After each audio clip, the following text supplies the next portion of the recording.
Celebrating this month at a perilous time for women. Our most fundamental freedoms are under relentless attack. Since the unprecedented and unconscionable dismantling of the rights enshrined in Roe v. Wade, we have seen an onslaught of abortion bans and other attacks on women's reproductive freedom. Look at what happened just this week. After the Alabama Supreme Court's ruling put IVF at risk and raised issues about whether it would be available in other states, congressional Republicans rushed to proclaim their support for IVF. On Wednesday, though, Senator Duckworth introduced a bill that would protect access to IVF in every state, and Senate Republicans blocked it. It's completely outrageous. President Biden and Vice President Harris believe every woman in this country should have the freedom to make the decision to have a child.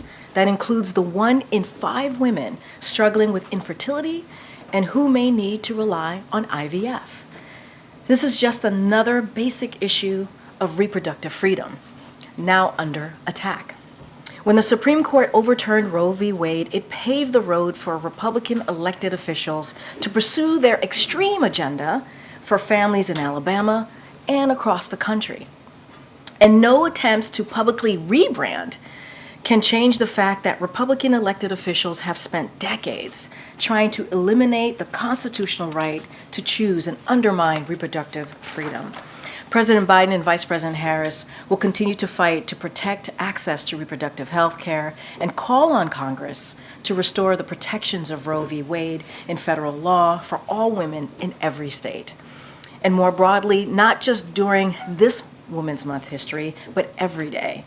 We remain committed to continuing this important work in service of advancing the full participation of women, a foundational tenet to our democracy. And next, as you heard from President Biden earlier, today is an important milestone in ensuring access to Mifepristone, a drug that has been approved by the FDA as safe and effective for more than 20 years, with major retail pharmacy chains newly certified to dispense this medicine. Many women will soon make the option to pick up their prescription at a local certified pharmacy, just as they would for any other medication. The administration continues to encourage all pharmacies that want to pursue this option to seek certification. In the face of relentless attacks on reproductive freedom by Republican elected officials, the president and the vice president will continue to fight to ensure that women can get the health care they need, including Mifepristone. And we will continue to defend the FDA's independent and evidence-based approval of this medicine and call on Congress to restore the protections of Roe v. Wade in federal law. And today, we are also praying for the 2 lives lost in Texas as a result of the historic wildfires impacting the region.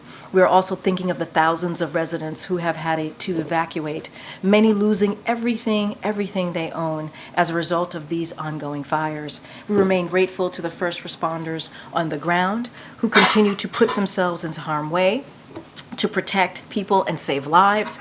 With over 1 million acres burned, this is the largest wildfire in the history of Texas, and unfortunately, this fight is not over. But as the president said when he was in Texas yesterday, the Biden-Harris administration is doing everything possible to help the people and communities devastated by these fires. Hundreds of federal firefighters have been deployed to help fight the blaze, along with critical fire suppression equipment, and FEMA has provided financial assistance to ensure Texas and Oklahoma have the resources they need to fight these fires and keep people safe. We continue to encourage those in the affected areas to remain vigilant and heed the warnings of local officials, especially if you are ordered to evacuate. As always, we stand ready to provide further support as needed. And finally, yesterday, as you all know, the president traveled to Brownsville, Texas, and heard directly from the Border Patrol, asylum officers, and immigration enforcement officials about operational realities on the ground. These officials emphasized the need for additional resources to secure the border and to make our asylum system fairer and faster. That is why months ago, President Biden ordered his team to negotiate in good faith with a bipartisan group of senators to deliver significant policy changes and additional resources to the border. And after months of negotiations, the president and the bipartisan group of senators reached the toughest and fairest border security and immigration agreement in decades. But once again, you heard the president yesterday highlight how critical that agreement is to securing our border. You heard President Biden focused on solutions that would deliver for the frontline personnel and deliver for the American people. But elsewhere, the American people heard a much different story when congressional Republicans rejected the bipartisan border security agreement because, by their own admission, former President Trump thought it would hurt him politically. They showed the American people that to them, partisan politics is more important than our border security. When Governor Abbott chooses to use migrants as political pawns and leave them by the side of the road in the dead of winter, he shows Republicans are more interested in politics than solutions. Republicans called for policy changes at the border. We have a bipartisan border security agreement that is supported by the Border Patrol Union, the U.S. Chamber of Commerce, the Wall Street Journal, and the bipartisan South Texas Alliance of Cities. It is time for Republicans to stop blocking that agreement, put politics aside, and provide border officials with the tools and resources they need to secure the border. With that, Admiral John Kirby is here to give us an update on what's going on in the Middle East. Admiral? Thank you, Karine. Appreciate that. Good afternoon, everybody. Want to just start by talking about the tragic and alarming event in northern Gaza yesterday, in which many Palestinian civilians lost their lives while seeking humanitarian aid and assistance amid a dire situation on the ground there. We express our deepest condolences to the families of those who were killed, and of course, all those who were hurt as well. As you know, we've asked the government of Israel to investigate, and it's our assessment that they're taking this seriously and they are looking into what occurred so as to avoid tragedies like this from happening again. This event underscores the importance, we believe, of expanding and sustaining the flow of humanitarian assistance into Gaza, since so much of it is in need, and by no means should what happened yesterday preclude or prevent additional humanitarian assistance from getting in. I think, as you all know, the United States remains the largest provider of humanitarian assistance into Gaza, and you heard directly from the president today that we need to do more, and the United States will do more. As a matter of fact, as the president just announced, the United States will carry out airdrops of aid into Gaza in coordination with our international partners, particularly Jordan, in the coming days. We're also going to redouble our efforts to open up a humanitarian maritime corridor to deliver amounts of humanitarian assistance by sea, hopefully large amounts by sea. This is, of course, in addition to expanding deliveries by land, which we have been keenly focused on now for many months. We'll continue to push Israel to facilitate more trucks going in and more routes being open so that more aid can get to more people. We're going to continue to pull out every stop to get more aid to people who desperately need it. Now, as you all know, a deal that would trigger a 6-week ceasefire is currently on the table. In addition to the additional flow of aid that would come with that deal, we're continuing to work to make sure that we can get the hostages out as well and to see a reduction in the violence. With the fighting stopped, aid will be able to flow more freely, and we hope at an increased level. And of course, the hostages, starting with women, the elderly, and the wounded, can be released in stages and returned to their families. And again, we're going to keep our shoulder to the wheel on that and work that very, very hard in coming days. Now, of course, as you all know, President Biden is glad to welcome Prime Minister Meloni of Italy to the White House today for a bilateral meeting to reaffirm the strong bilateral relationship that we have with Italy. In fact, the meeting just started. Italy is the president of the G7 this year. President Biden has been looking forward to the opportunity to coordinate with Prime Minister Meloni on their shared priorities for the G7 and the NATO leaders summits that are happening this summer. As you heard from the president just a little bit ago, the two leaders will, of course, discuss shared challenges on a range of global challenges that include humanitarian assistance for Palestinians, as well as the need to prevent regional escalation in the Middle East and to protect international shipping in the Red Sea. The leaders will also underscore their commitment to continue to support Ukraine as it confronts Russian aggression. The President will, of course, raise the efforts that we've been pursuing to see our supplemental funding approved by Congress. The President appreciates Prime Minister Maloney's leadership on all those issues, and he looks forward to a very good discussion with her. That was some questions. Just to triple check, when the President said we were airdropping to Ukraine twice, he meant Gaza, correct? He just misspoke. He was referring to Gaza. And can you talk about how the U.S. ensures that the airdropped aid gets to the people who needs it and doesn't end up in the hands of Hamas? Yeah, I'm really glad you asked that question, actually. Having seen these kinds of operations myself over many years, there's few military operations that are more complicated than humanitarian assistance airdrops. This is a tough military mission to do because so many parameters have to be exactly right. We're going to pursue this the way we would pursue any such operation, carefully.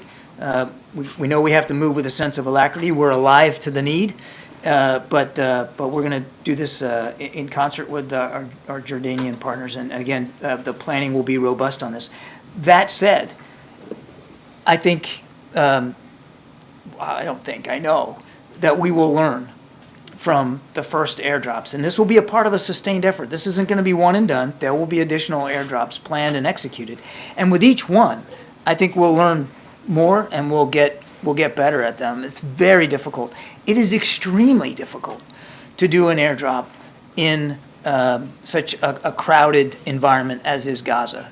Very, very densely populated, a lot of people confined to small spaces. So you want to do it in a way that you can get it to as close as you can to the people in need, but not in a way that puts them in any danger. And so the Pentagon will be doing a raft of planning on this. They'll work their way through that. But I do want to stress that we fully expect that the third and fourth and fifth one won't look like the first and second one. We'll learn and we'll try to improve. And are you able to be more precise than coming days as to when the airdrops will start? I can just tell you in coming days, as the President said, I don't have an exact delivery schedule for you, but we're not waiting around, and the Pentagon's working on this very, very hard. Thank you, Karine. Thank you, Admiral. What are the risks associated with an airdrop like this? Well, my goodness. First of all, the biggest risk is making sure that nobody gets hurt on the ground. And so you got to locate out areas to drop that you know will be safe for people so that they don't become victims of the drop itself. I mean, when you're dropping out of an airplane, again, it depends on what you're dropping. In this case, the first deliveries will be food. Most likely the MREs, the portable food that the military uses. And so you want to be able to get it, again, in a place that's safe, nobody's getting hurt on the ground. And then you want to make sure that it's in a location that is also accessible to aid organizations to help distribute that food, so that you want to see it as best you can, and it may not be possible in Gaza, but as best you can, a presence on the ground to help with the distribution, so that the drop itself doesn't become a scene or a site of insecurity and instability, of people rushing it and getting hurt and trying to get to it. And then lastly, the big challenge is making sure that it's physically in a geographic location that is close to people that are most in need. So there's an awful lot that goes into that. And of course then, there's the whole air component of that, the weather and the winds and the need for the pilots and the aircraft to be safe as well. I mean, this is not, this isn't like an area of a humanitarian disaster such as an earthquake or a hurricane site. This is a war zone. So there's an added element of potential danger to the pilots and the aircraft, and we have to factor that all into. Can you talk about the timing of the airdrops and why the U.S. hasn't considered or hasn't done one before now, given that this need for aid is not new? We've been working on the idea for airdrops here for a little while. The idea of thinking about through whether we need to do this. But again, it's not the kind of thing you want to just do in a heartbeat. You want to think this. You want to think it through carefully, and we've been doing that. But certainly, the need is much more acute here in recent weeks. And again, we want to answer that. We had tried, and we still are trying, to get the ground movement increased. And that's another reason why we're working so hard on this hostage deal, because it will give us some breathing space to increase that level of stuff on the ground. But obviously, it just hasn't, we haven't been able to meet the need. For all the work we've done to open up Kerem Shalom and work with the Israelis to increase the level, it's not meeting the need, and we recognize that. Thank you. How sustainable of an option does the president see these airdrops as being? And also, was there any communication between the president and Prime Minister Netanyahu before this announcement today? I don't have any conversations with the Prime Minister to speak to. We obviously have been talking to our Israeli counterparts about this. This is not going to come as a surprise to them that we're considering doing this. In fact, they did one themselves a week or so ago, and certainly we were mindful of that. They kept us informed. So no surprise to the Israelis that we're doing this. As for sustainability, we'll have to see. We'll have to see how it goes. What I can tell you is that, in terms of how long, but I can tell you that this first one coming in a few days will not be the last one. It will be part of a larger, longer, sustained effort to increase the flow of humanitarian assistance. I want to make another point, and that's it's not just you will see additional airdrops, but we're also, as the president said, working on whether there can be a maritime component to this. Is there a way to use shipping, maritime shipping, and to try to get aid in from the coast, as well as continuing our work to increase the flow on the ground. I mean, the trucks are really, although it's a dangerous way to get aid in, and tragically we saw that yesterday, it's also a very effective way of getting it in scale. Now you can do that through the maritime effort too, which is why we're going to do that. Quickly, did the maritime option start being considered after the Gaza attack, or has that been? That's been on the table before yesterday's attack. Yeah. Thanks, Admiral. Can you just talk about the risks and how it actually works when it gets airdropped on the ground? As you say, it's very dense, so who takes the lead to actually distribute it, make sure it's the right person? Just how does it work on the ground? We're working through all that, the modalities of that right now. I mean, you want to make sure that to the maximum degree possible, you've got aid organizations and partners on the ground that can help with the distribution, the collection of that and the distribution of that aid, and to help us get it to the right people. They're the ones on the ground. Whether it's the UN, whether it's the World Food Program and others, they know where the needs are. And can you talk about the size and scale of the impact here? Is it equivalent to how many trucks, one airdrop, for instance? I mean, look, on one airdrop, which will be multiple pallets of material. You're not just talking about one pallet, but you'll have multiple pallets, depending on the size of the aircraft that we end up using and how much we drop. It can be certainly significant in terms of the size and scale and scope. And the one advantage that it has over trucking is that it's pretty quick. I mean, it can get to need, it can get to location pretty quickly. And as I said, we'll try to do this in a sustainable way over time. It'll be a supplement to, not a replacement for, moving things in by ground. In terms of the maritime corridor, when do you think that could start, and what are the key risks as you assess how to implement that? Again, we're at the early stages right now, working our way through this. There's going to be a security component to that. You want to make sure if you do it, that same thing, that you're getting the aid to people that need it, and that the folks that are getting it ashore can be safe. It is a war zone. And, again, you're talking about doing things in the maritime environment, weather and other external conditions, things you can't control, obviously play a role. So we're still at the beginning stages of working through what that's going to look like. We are we're much further along in terms of being able to execute airdrops than we are a maritime corridor. Thanks, Karine. Thanks, Admiral. You mentioned earlier that you've been working on the idea of airdrops for some time. Were the tragic events in Gaza yesterday, did they help? Did they encourage the president to accelerate that decision? Did that sort of push him to push that decision forward? Again, we were working on this idea now, again, for some time here, knowing that we weren't meeting the need totally through convoys. I think what yesterday's event underscores, and certainly underscored for the president, is the need to continue to find alternative routes and alternative means of getting humanitarian assistance into Gazans. It certainly underscores the importance of that. But again, I want to be clear, this isn't about replacing trucks. It's not about replacing ground routes in. It's about supplementing those ground routes. And the last thing I'd say is it also underscored for the president how vitally important it is for us to get this deal in place, this 6-week ceasefire, so that we can increase the aid. When did he make the decision? He made the decision yesterday, after the final decision. Did he make that yesterday after these events in Gaza? I don't have an exact tick-tock of when he actually, hit go, but in recent days, he certainly made it clear that he wanted to move forward in that direction. You spoke about U.S. asking Israel to investigate the events yesterday. Just want to understand why the U.S. believes Israel can do a good job investigating itself. Well, as I said in my opening statement, we do think that the indications are that they're taking this seriously. You saw them, I think, put out a statement from their IDF spokesman last night, walking through their initial assessments of what happened. So as far as we understand it, they're still looking at this.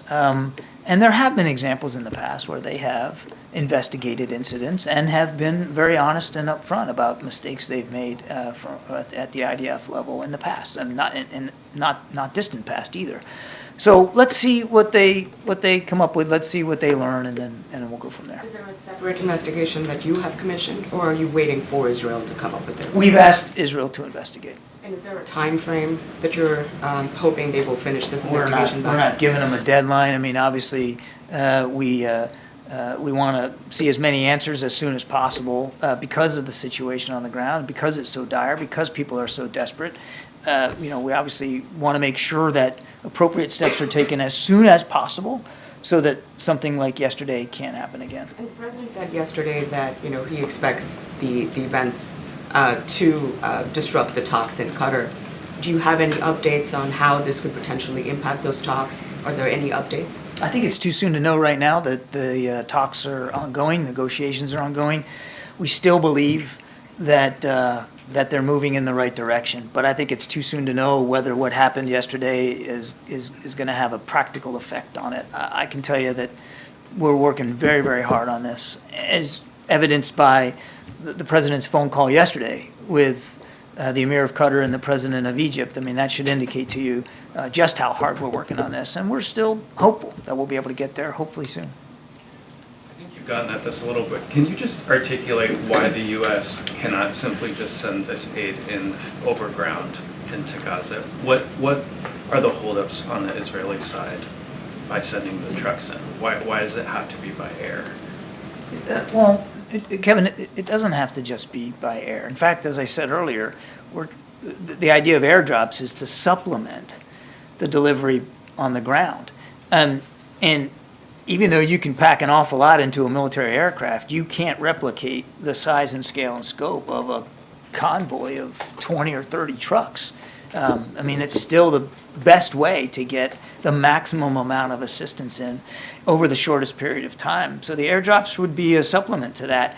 And as we have said many times, the process that has been set up that the Israelis have been willing to work through is having an inspection regime of these trucks before they go into Gaza, and recognize routes for how they're going to get to people in need, and routes that are informed by our aid partners on the ground.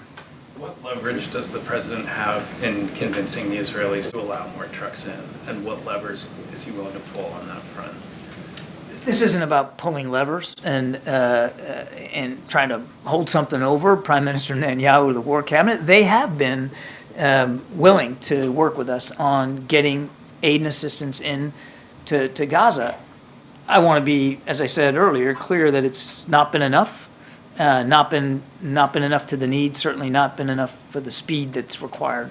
We recognize that, and that's part of the conversations that we've been having with our Israeli counterparts, but we urged them, for instance, to open up Kerem Shalom as a second route. They've done that. Now, has it been perfect? No. There's been some protest activity in recent weeks that shut it down temporarily. We worked our way through that. There's still a lot of hard work to do. The Israelis have tried airdrops themselves, and they're supportive of our efforts to do the same. What about all the other crossings, though, in Israel into Gaza? Why aren't they allowing aid? There's other potential crossings, you're right, into Gaza. And again, we continue to talk to the Israelis about the practicality of that. Hey, John. Was part of the consideration into moving into this airdrop plan and the maritime plan, I mean, there had been delays for ground shipments of flour just a couple weeks ago, and Israel had been holding that up. So is part of this because Israel hasn't been a reliable partner as much as the U.S. would like to see in terms of getting aid in? Part of this is very much because not enough aid is getting in, and not enough people are getting the food, the water, the medicine, and the fuel that they need. That's what's driving this. We recognize the situation's dire. We recognize the need is great, and it hasn't been filled simply by the use of ground convoys. And is this a way to kind of get around the need for Israel to sort of go through these checkpoints when it's on the ground convoys? This is a way to get more aid to more people quickly. And I know you said you don't have an exact timeline, but is there a plan for this aid to be dropped over the course of weeks? Is it months? What does that? I would say certainly coming weeks. I don't want to, I can't get too predictive right now. We haven't even done the first one. I can assure you there won't be just one. This won't be a one and done kind of thing. There will be additional airdrops. We will learn. We will get better at them over time. But I'd say certainly coming weeks.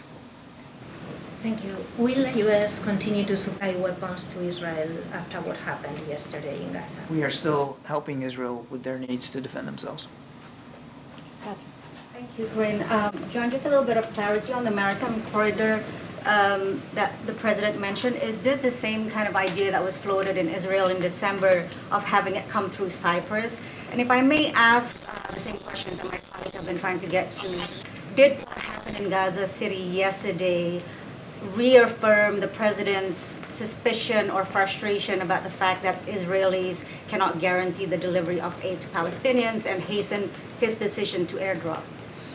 So on your first question, certainly I think, well, the discussion that we've been having about a potential maritime option is informed by recent conversations about the potential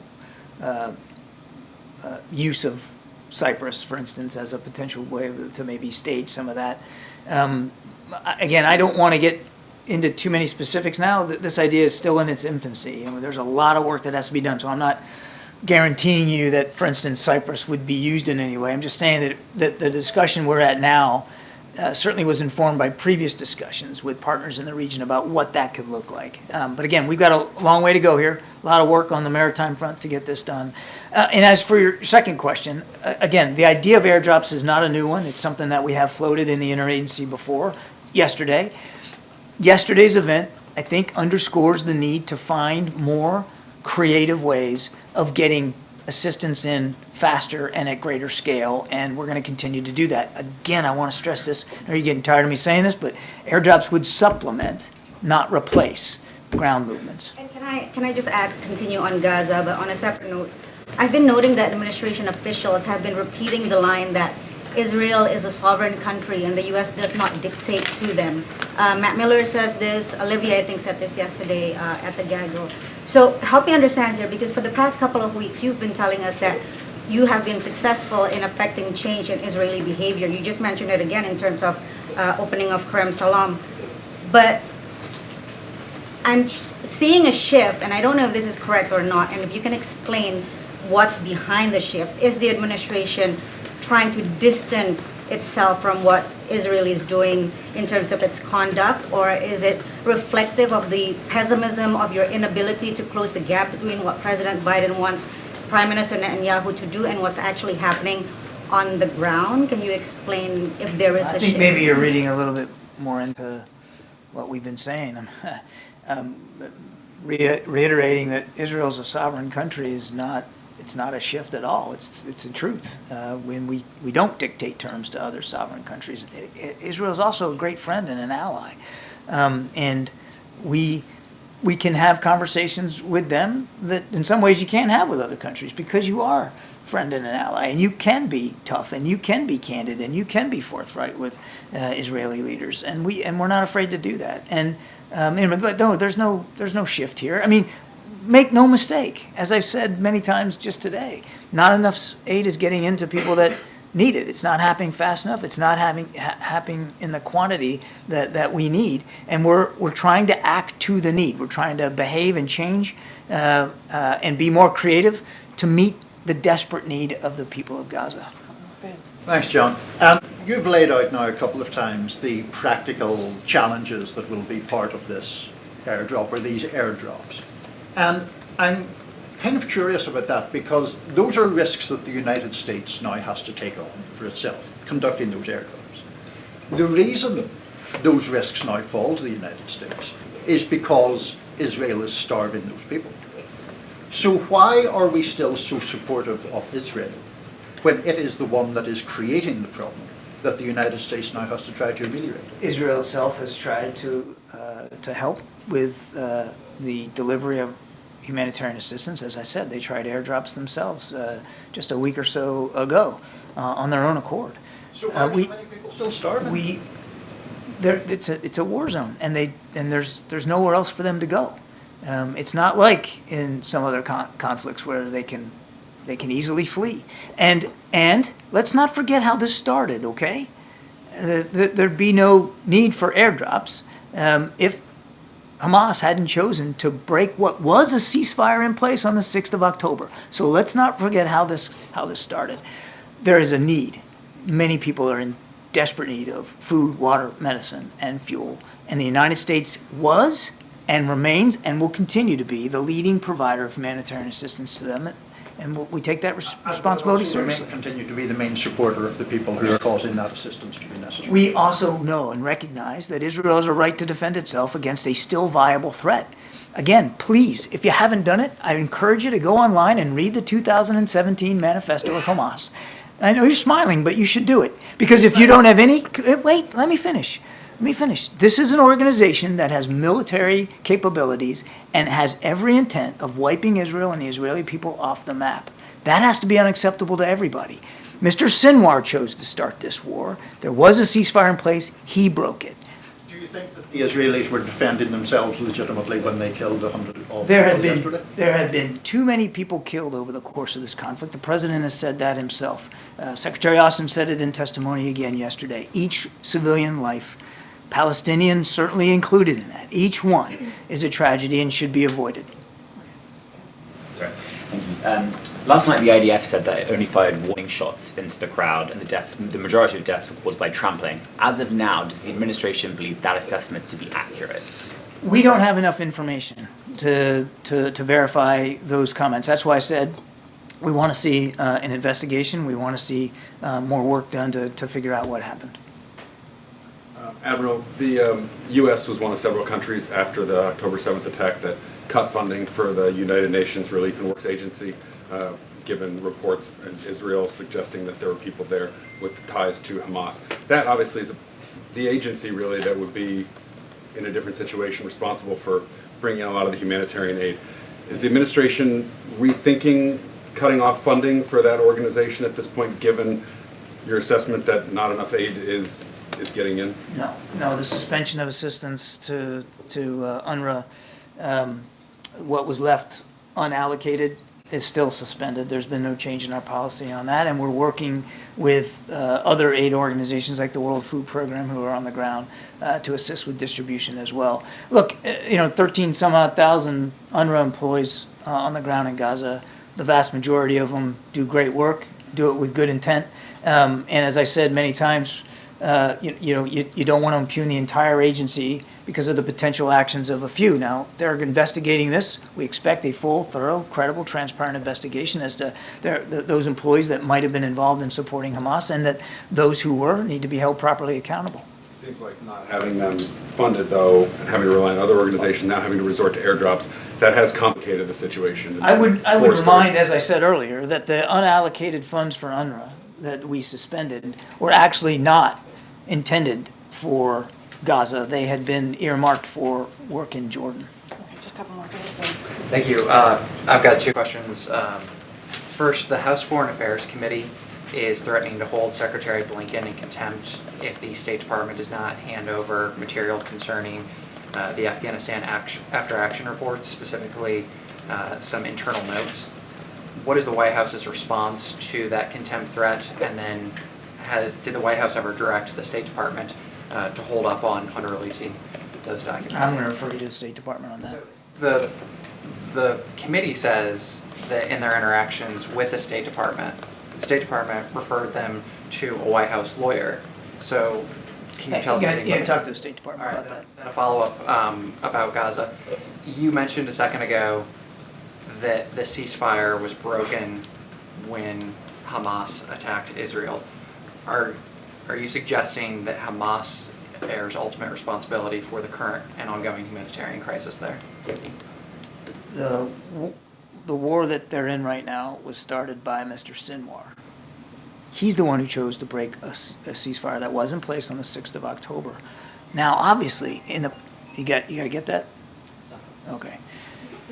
Obviously, in the conduct of this war, and we've been very honest about this too, that there have been too many innocent people killed through Israeli Defense Force operations in Gaza. We've been very honest about that. We want to see zero. So certainly, we recognize that the prosecution of efforts against Hamas have caused civilian damage, civilian casualties, and we don't want to see anybody else hurt, and that's why we continue to work with our Israeli counterparts to be as careful and discriminate as possible. Thanks, sir. Oh, thank you. So I have a question regarding UK and ECOWAS. Do you agree with the ECOWAS, the recently lifted sanction on UK? And I wanted to find out whether you agree with that being lifted, and if you talk to the President Bazoum of UK also. Ma'am, you're going to have to let me take that question if you don't mind. I'm not prepared to answer that one, and I owe you an answer, and I'll get you one. All right, we'll wrap it up. Go ahead. Admiral, there was a pretty scathing report out this morning from the State Department IG's office about U.S. Ambassador to Singapore, Jonathan Kaplan. It alleged, among other things, that he had poor relationships with local officials that were undercutting U.S. strategy there. He had poor relationships with staff, and that he ran afoul of some finance and other rules. Wondering if you can state whether the President still has confidence in the ambassador, and if he shares any concerns about how his performance has hobbled U.S. efforts in the region. The President understands that the State Department's taken this IG report seriously. As far as we understand, they've already started to implement many of the recommendations that the IG has put forward. Obviously, the President always wants his representatives overseas or at home to act and to lead and to manage people with dignity and respect. That's his expectation for all of us. But he's comfortable that the State Department has taken this seriously. All right, thank you Thank so you. much, Admiral. Have a great weekend. Russian nuclear threat? Thanks. All right, again. Just one quick one. Can I have the White House's reaction to the CDC deciding to drop the 5-day isolation guidance on COVID? Just your reaction to that, and also how that may or may not affect protocol here at the White House? So as far as protocol here, I don't have any update for you at this time. We'll certainly have more to come soon. What I do want to say is that this announcement actually reflects the progress that we've made under this administration over the past 3 years to protect communities against COVID. And it's not by accident. It is because of the policy that this president has put forth. Because when the president walked into this administration, understanding COVID was obviously one of the crises that we had to deal with, he took action and put forth a comprehensive strategy to move forward past the American Rescue Plan that only Democrats voted for, not one Republican voted for. And it got to get the economy back on track, open up schools, and also make sure that we had a comprehensive strategy in making sure Americans got shots in arms, making sure there were masks when we needed them, giving the Americans opportunity to actually deal with this pandemic. So now we're coming out of this pandemic. Things have changed. We are in a different place, which is good, right? We are in a different place than we were when, obviously, when we walked into this administration. COVID no longer controls our lives, right? But we still have to use proven tools that protect people against respiratory viruses, and that's what the CDC guidance actually tells us as it relates to here in the White House and this campus. We'll have more soon. I just don't have anything for you today. Okay. Thanks, Karine. In his speech yesterday, the president actually extended an olive branch inviting Trump to work with him to try and get that border deal through Congress. Why did the president decide to do that? Does he believe that Trump could be a trusted partner in this situation? Look, you know this president. If you watch this president very closely, the last 3 years, shoot, if you watched him his entire career, he believes in going across the aisle and working in a bipartisan way. And when Republicans decide to do that, when they come and work with us, we actually have gotten some really big things done on behalf of the American people. Think about the CHIPS Act, right? Think about the PACT Act that helps veterans and their family. You think about the bipartisan infrastructure legislation. There have been things during this administration that have been historic and will change Americans' lives that we have been able to do in a bipartisan way. Let's think about the gun violence, the first piece of gun violence legislation that was done in a bipartisan way. We hadn't seen that in 30 years. So, look, the president, it's not about politics for him. I think when he put out the olive branch yesterday, as you just stated at the end of his speech, it was to show this wasn't about politics. This is about the American people. And what we continue to see is Republicans not doing that. They keep letting politics get in the way. So the president, as he does many times when he wants to work on behalf of the American people, he wants to see it done in a bipartisan way. And not just him. We've learned and we've seen that that's what the American public wants to see as well. Is there anything you can share about what he learned from his visit in Texas yesterday and how it might inform potential executive action he'd take? Well, look, as far as executive action, I've been very clear about that from here, from this podium, when you all have asked me. We always obviously look at every scenario, every option. We evaluate all of those things. But we do believe, which is why the president went to the border, to Brownsville, Texas yesterday, that the way to move forward, the bottom line is we need to take action and move forward with the bipartisan agreement that came out of the Senate. That is the way that we believe we can actually deal with what the challenges at the border. We can deal with the broken immigration system. There is no executive action that would be able to do what this negotiation came out in a bipartisan way. Look, what he was able to see. First of all, he was eager to hear from the folks on the ground who deal with this every day. As you know, Brownsville is Republican himself and has to deal with this as well in his community, and he wanted to see, you know, what happens on the ground. He also wants to see, continue to see that while we're moving forward, it's done in a fairly humane way, right? In a fair and humane way, and that's one of the reasons that he went down there, and he wanted to. He wanted to see what do the officials on the ground had to say, and it was clear to him that they desperately need resources. They need more to do their jobs, to be able to do it in a fair and humane way. They need more to be able to do their jobs and not see Republicans get in the way and continue to vote against what we're asking for, more resources, and not actually do the job and actually protect Americans and deal with a broken immigration system. So he saw that for himself. He saw that they need more resources, and he's going to continue to be really steadfast and speak very clearly to the American people about what's happening and why we are not able to get this bipartisan deal that came out of the Senate done because Republicans continue to reject it. Thanks, Karine. Okay. Oh, sorry. Well, I'll get you, Zoe. Go ahead. Just a quick question on Mifepristone. CVS and Walgreens have started, are expected to start selling the pill in several states this month, and we understand the president, of course, has encouraged a lot of other pharmacies to follow suit. Are there any other retail pharmacies that have expressed interest since the White House, released that? Or do you have any update on that?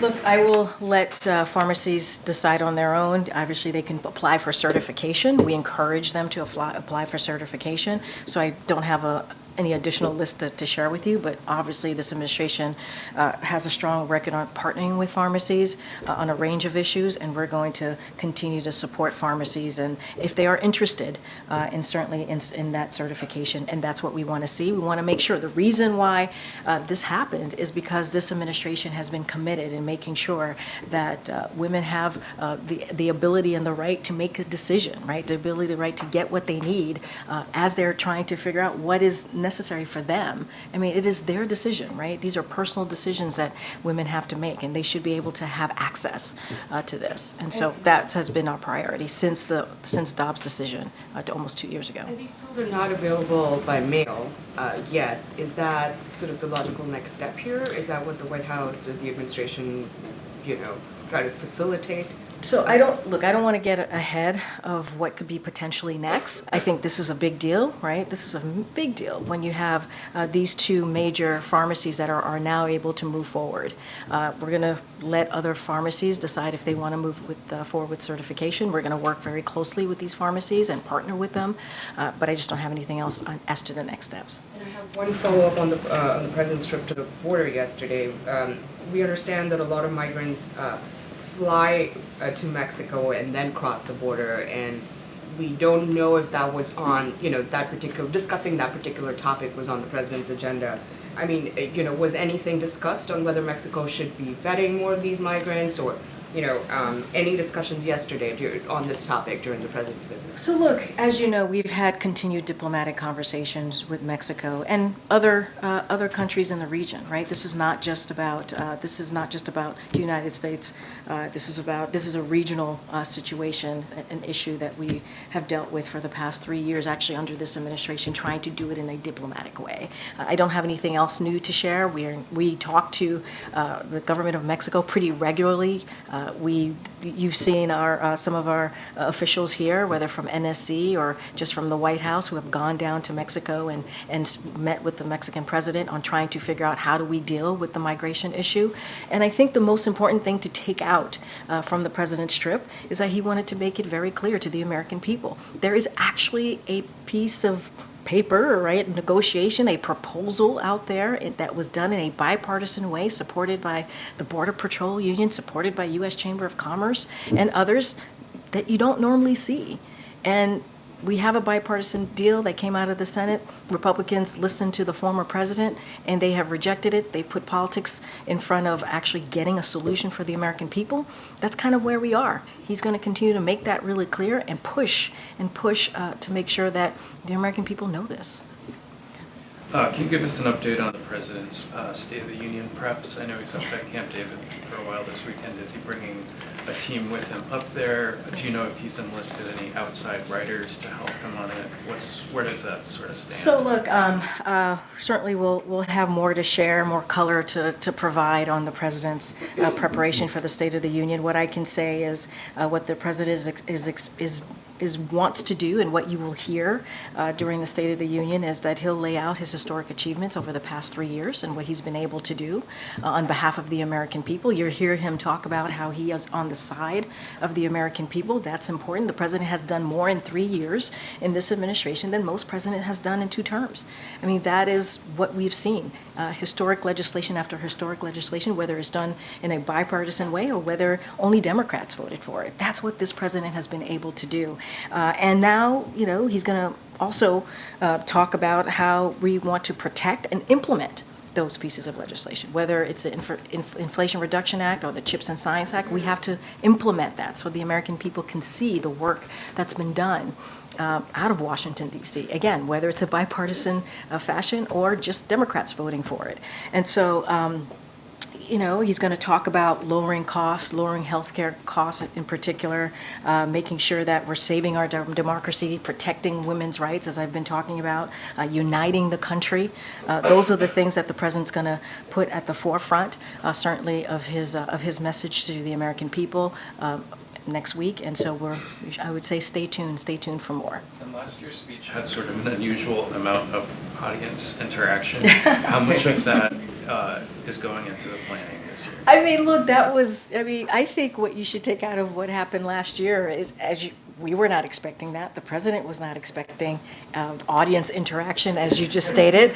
And you saw the president was pretty sharp in responding back to those Republicans in front of him and making them promise something that they didn't think they would promise on protecting Social Security, Medicare, Medicaid. And I think it was a moment that the American people really, truly appreciated.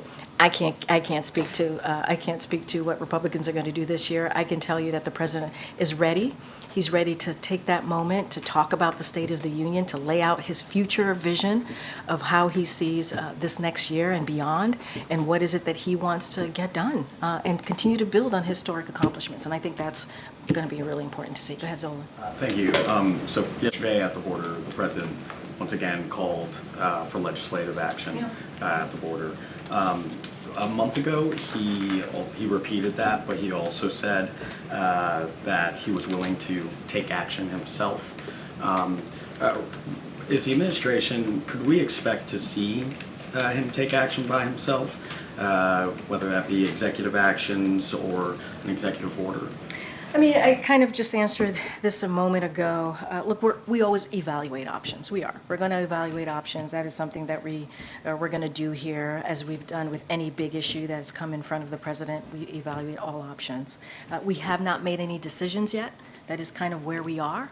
And about any additional actions, to your point, executive actions.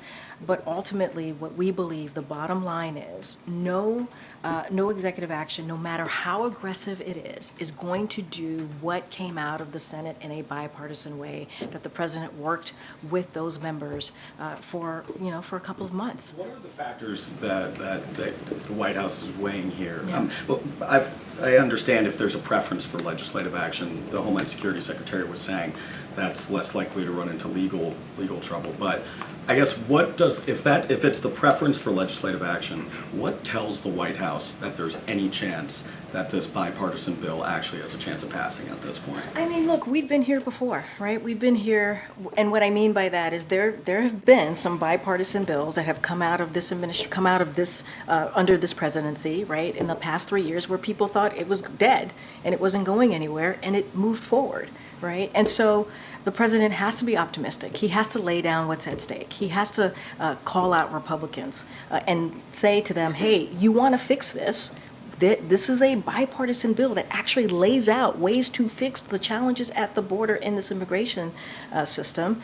And he's going to continue to do that.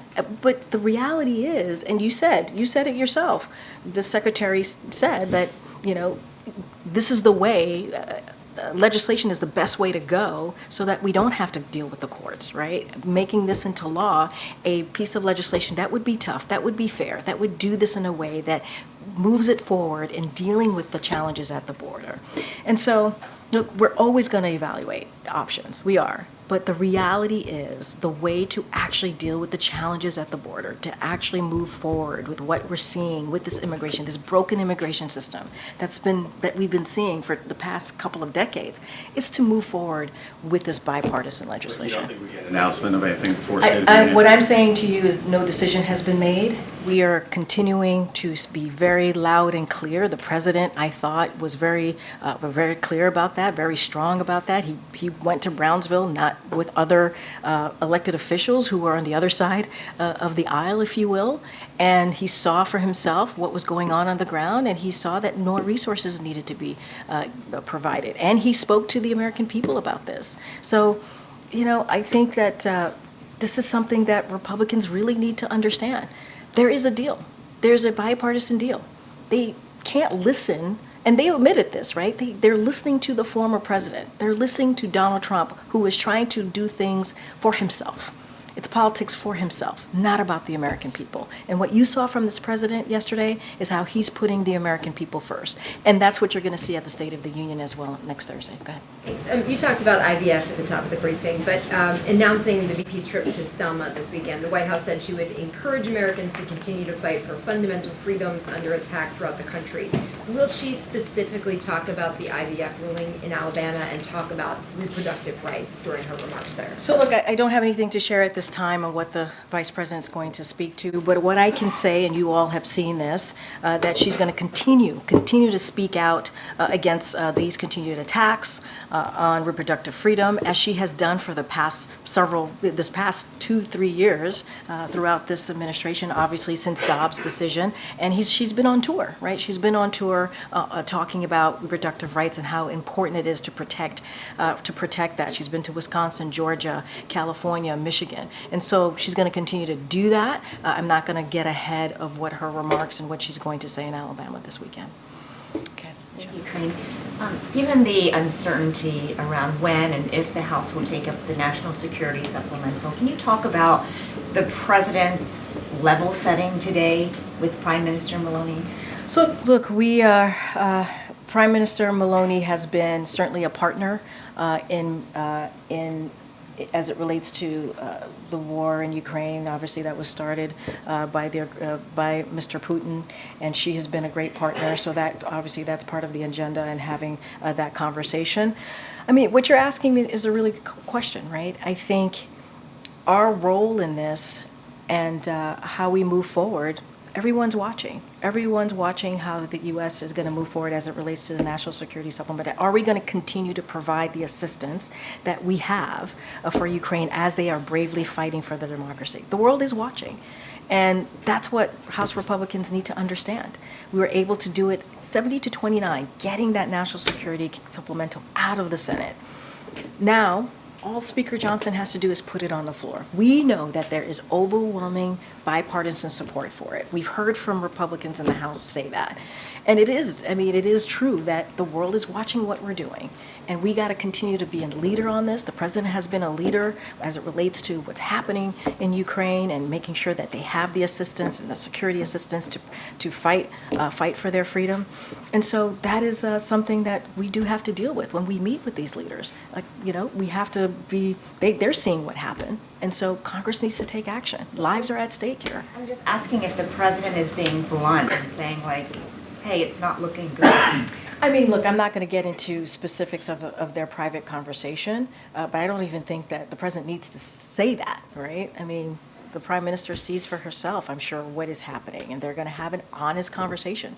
The president is good about having honest conversation with his counterparts across, obviously, in other countries. So they'll have an honest conversation. They'll discuss that. Not going to get into private specifics about that, but this is for House Republicans need to understand. The world is watching what we're doing here, how we're moving. What are we going to do to really assist Ukraine? And it's not just about Ukraine and Israel and Indo-Pacific and obviously the all-important humanitarian aid that has to get into Gaza.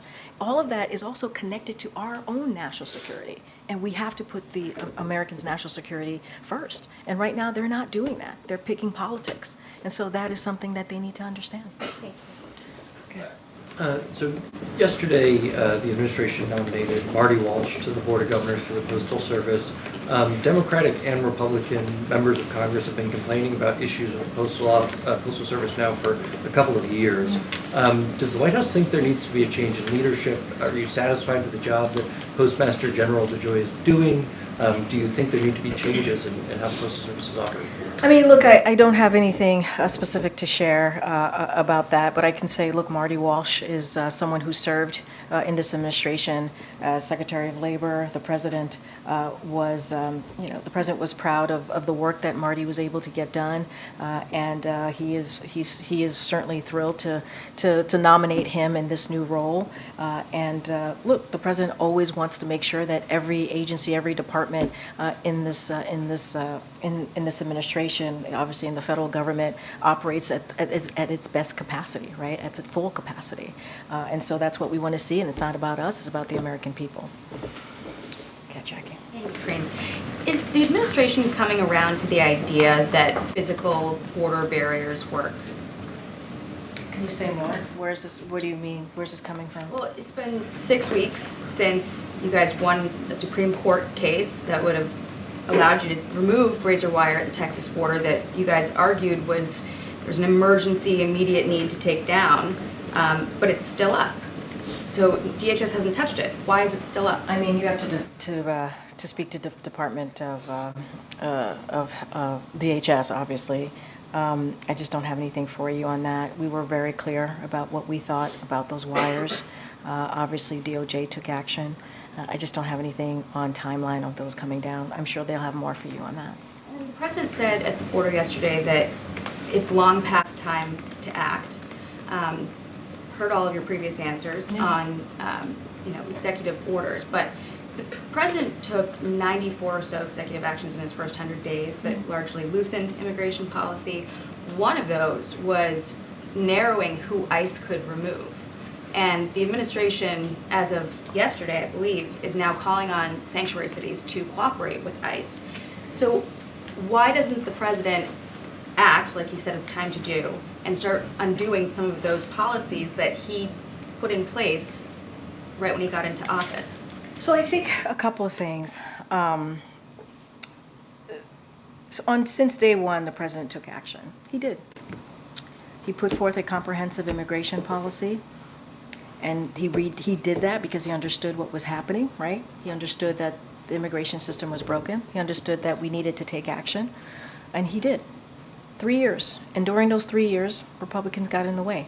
Any resources, any additional resources that we asked for, they voted down. They didn't want to move forward with it. And so the president tried to do the best that he can with what he was able to get. And, you know, we get to a point at the end of the year where we start negotiating with Republicans and Democrats in the Senate. We come up with a piece of legislation, a proposal that is supported by the the Border Patrol, right, union, that's supported by U.S. Chamber of Commerce. I mean, we took action. We have taken action over and over and over again, and Republicans reject it. They get in the way. Immigration overhaul versus narrow action that he could take to secure the border, improve the situation that we're seeing ravaging communities. We took action at the end of last year, worked with Republicans in the Senate, Democrats in the Senate, came up with a bipartisan agreement that would actually make a difference. I mean, it's Congress's job to legislate. It is their job to legislate. Afraid of legal challenges with things like student loans. Here's the thing. You used executive orders when you wanted to. We have taken action over the last 3 years on the border. We've taken policy action. We have taken action. The president has. Now we need to get it into a place where we can actually make a real difference on the border challenges that we're seeing. And we did. I mean, this is Republicans getting in the way because of what they were told by the former president. That's shameful. That is. You know, we're talking about the American people getting things done for the American people. Majority of the Americans care about this issue. They care. So the president worked across the aisle to get a piece of a proposal done that was negotiated in a bipartisan way that's getting support from organizations that you would never dream would support. He's shaming people for not acting. He's also not acting. I'm so sorry. That is so false. He has taken action. He has taken action. Republicans rejected it because of the last president. That is not what is going on here. It isn't. I mean, they told on themselves. Republicans told on themselves and said that the former president told them to not move forward with the bipartisan border patrol deal. So they told on themselves. Executive action he can take. We're saying that the best way to move forward is legislation. That's with any issue. The best way to move forward is legislation. Put that into law. And we have a bipartisan agreement that would do that. By the way, the bipartisan agreement, that border deal, has provisions in there that these House Republicans want. These congressional Republicans have been asking for years. So what's the problem? What's the problem? Is it politics or is it the American people? That's for them to answer. Okay. I just wanted to check in if the White House was tracking the troubles at New York Community Bancorp, and if there were any concerns, given that it's a big commercial real estate lender, if there are any concerns about the broader commercial real estate market or community banking? So I'm going to be careful, and we're very mindful here. We don't comment on every individual situation or institution, obviously, but Treasury and regulators monitor the banking sector. But broadly speaking, the banking system remains sound and resilient with substantial liquidity, including among regional banks. So just going to be super mindful. It's being monitored, obviously, by Treasury and regulators. All right, I have to start wrapping it up. Yeah, Jared, I know I meant to call you before. I know that the president signed the CR today to prevent the shutdown this weekend. What's his level of confidence after the meeting he had with the Big Four earlier this week that this might be the last CR he has to sign for some time? Does he think that there really is a bipartisan agreement here to lock in these appropriations bills? Look, the bipartisan agreement obviously prevents a shutdown, but it is a, as you call it, a short-term fix, not a long-term solution. It is not a long-term solution. And so Congress needs to do its job. We're going to continue to say that. It is the basic duty that they have is to keep the government open. They have to do this. And let's not forget, they have to move on the bipartisan national security supplemental. Obviously, it was passed in a bipartisan way out of the Senate. Just needs to go to the floor, and it'll get bipartisan support, overwhelming bipartisan support. And we got to do that. As you know, as I just stated, it is vitally important to Ukraine. So we got to get that done.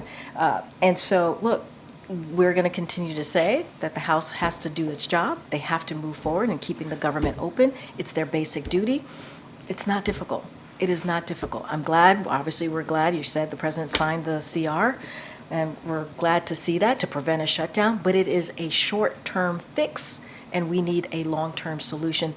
The American people deserve this. But that meeting this week was really focused on finding that long-term solution, right? It was on I mean, sort of it was the also full year appropriations. I told, yes, that's what we want to see, but it was also about preventing a shutdown, which we were able to see, which is good, right? It is good that the government is not shutting down today. It is good, right? That is important for the American people. But we need to find a long-term solution. That's what we need to find. All right, in the back, way in the back. Go ahead, Hastings. Thanks. Immigration question. Immigration has definitely risen since Biden took office, even without legislation being passed. It's much higher now than it was 5 years ago. So why is that if it's not because of Biden's executive actions that he took when he got into office? I mean, that's why it's so important to get this bipartisan deal that came out of the Senate done. We understand that there's challenges at the border. We understand that the immigration system is broken. It's been broken for decades. It was broken under the last administration. We want to get this done. But I will say since May of last year, DHS has removed or returned more than 565,000 individuals, and the vast majority of whom crossed the southern border. So, 565,000 removals and return is more than every full fiscal year since 2013. So that has been happening. DHS has been doing everything that it can to get that done. But we need to do more, which is why the president worked with the Senate in a bipartisan way. We gotta see that bipartisan border deal move forward.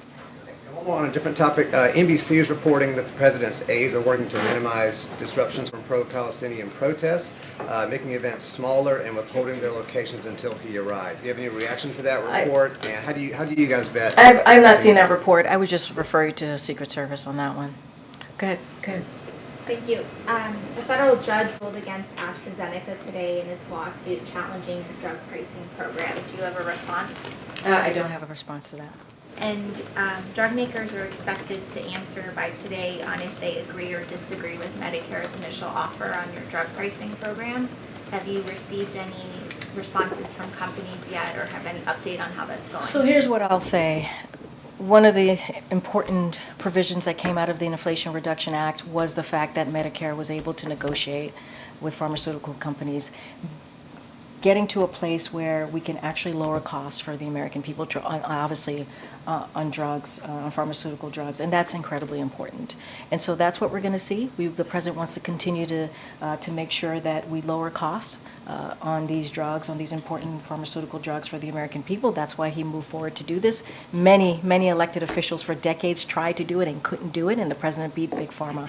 I'm not going to get into any pharmaceutical companies, but I'll get into what I wanted to say, obviously, was how important it was to get that Inflation Reduction Act done, how important it is now for Medicare to be able to negotiate and help out millions of Americans across the country who pay just too much for drugs, the pharmaceutical drugs here that are much cheaper in another country. That shouldn't be. That shouldn't be who we are as a country. And so the president obviously wants to see Medicare continue to lower some of these costs. And someone asked about Mifepristone and CVS and Walgreens, and you had suggested that you worked with pharmacies you were encouraging pharmacies to apply for the certification. Yeah. Excuse me. Can you talk about what that looked like with CVS and Walgreens, and what the collaboration was like, if there was, between the administration and those two companies? So a couple of things. Back in a year ago, January 2023, FDA took independent and evidence-based action to establish conditions under which pharmacies could choose to become certified to dispense Mifepristone. So that's how it all started. Several pharmacies had already been certified to dispense Mifepristone, but today's news confirms that some major national pharmacy chains have completed that process with drug sponsors and can begin dispensing Mifepristone for the first time. So we expect certification effort to continue through the drug sponsors, and so that's how it works. You got to get the certification. We work in partnership with pharmacies. We want to encourage them to get that certification, and that's kind of how the process started over a year ago. All right, guys, have a great weekend. See y'all next week. Thanks, Karine. Low-income kids struggling for fast food applications across the country.